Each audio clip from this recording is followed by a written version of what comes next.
അള്ളാഹുവിന്റെ റസൂലിന്റെ അരികിലേക്ക് വരികയാണ് സവാദ് ബിൻ ഖാരിബ് റളിയല്ലാഹു അൻഹു. ഹബീബായ നബി തങ്ങളെ അവിടുന്ന് പാടിപ്പുകഴ്ത്തുകയാണ്, യാ റസൂലല്ലാഹ്.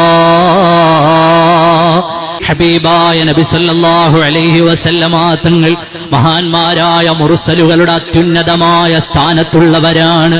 അല്ലാഹു സുബ്ഹാനഹു വ തആലയുടെ അടുക്കൽ ശുപാർശ ചെയ്യാനുള്ളവരാണ്. അവരോ, ഓ പ്രവാചകരെ, അങ്ങ് മാന്യന്മാരായ മാതാപിതാക്കൾക്ക് ജനിച്ചു വീണവരാണ്. യബ്നൽ അക്റമീനൽ അത്തായിബീ.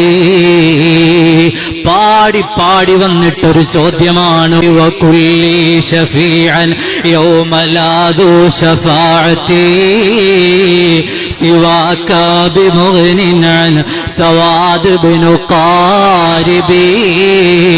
സ്വലാത്തും വതസ്ലീമും വഅസ്കാ തഹിയ്യതി അലൽ മുസ്തഫൽ മുഖ്താരി ഖൈരിൽ ബരിയത്തി. മുർസലുകളിൽ അത്യുന്നതരായ ശഫാഅത്തിന്റെ ഉടമയായ മാന്യരായ മാതാപിതാക്കൾക്ക് പിറന്ന നേതാവേ, സവാദ് ബിൻ ഖാരിബിനൊന്ന് ശഫാഅത്ത് ചെയ്യുമോ? ആരുമാരും കൈപിടിക്കാനില്ലാത്ത മഹ്ശറയിൽ സവാദിന്റെ കൈപിടിക്കുമോ നബിയേ?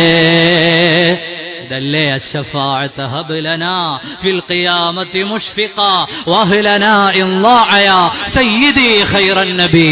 നമ്മുടെ മുൻഗാമികൾ നമ്മളൊക്കെ ചൊല്ലുന്ന വരികൾ.